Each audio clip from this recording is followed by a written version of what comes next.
आते हैं, जिन जिन को आपको लगता है कि ये हमने क्षतिपूर्ति की है तो अमेंडमेंट करना चाहिए, तो आप यहाँ फोकस कर पाते हैं कि किस चीज़ पर या किस तरीके से हमें अमेंडमेंट करना है।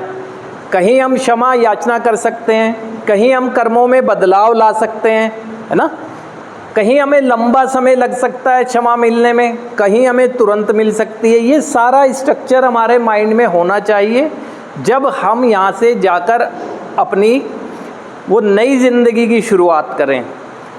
और अगर नहीं हुआ तो ये भय की भावना ही आपको सरवाइव नहीं करने देगी, ये जान लो।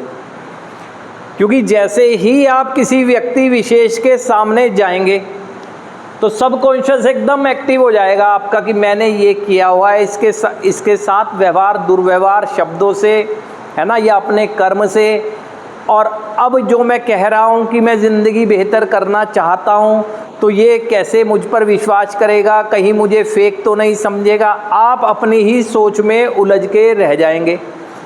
यदि यहाँ पर आप सूची बना लेते हैं तो आपको पूरा पता चल जाता है कि कौन व्यक्ति विशेष आपको कैसे जज करेगा, क्या चीज़ें होंगी। बाय नेचर आप जानते हैं, सारी चीज़ें जानते हैं, तो आप समझ जाएंगे कौन आपको समय ज़्यादा लगा सकता है क्षमा में, कौन आपको तुरंत क्षमा कर सकता है, सब पता लग जाता है, मेंटली प्रिपेयर हो जाते हैं। लेकिन अगर नहीं कर पाए तो आप अपने सवाल को देखें। यहाँ पर बैठकर बहुत लोगों का सवाल आता है कि मैं कैसे सामना कर पाऊँगा अपने परिवार के लोगों का। ये सवाल बिल्कुल स्वाभाविक है, जायज़ है, बिल्कुल सही बात है।